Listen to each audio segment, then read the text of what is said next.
আসসালামু আলাইকুম। আপনি দেখছেন একে নিউজ বিডি।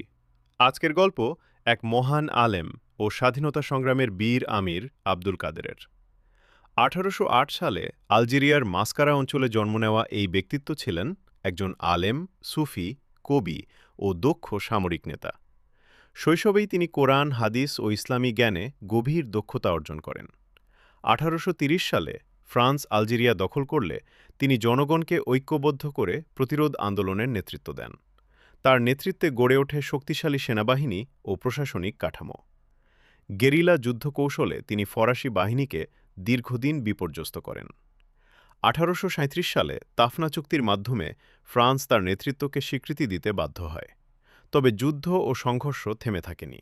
তিনি ছিলেন মানবতারও প্রতীক। যুদ্ধকালেও সাধারণ মানুষ ও বন্দীদের প্রতি তিনি মানবিক আচরণ নিশ্চিত করতেন। ১৮৪৭ সালে তিনি আত্মসমর্পণ করতে বাধ্য হন, কিন্তু তার আদর্শ ও সংগ্রাম আলজেরিয়ার স্বাধীনতার ভিত্তি গড়ে দেয়। অবশেষে ১৯৬২ সালে আলজেরিয়া স্বাধীনতা অর্জন করে। আজও আমির আব্দুল কাদেরকে জাতীয় বীর হিসেবে শ্রদ্ধার সঙ্গে স্মরণ করা হয়। বিস্তারিত জানতে সঙ্গে থাকুন একে নিউজ বিডি।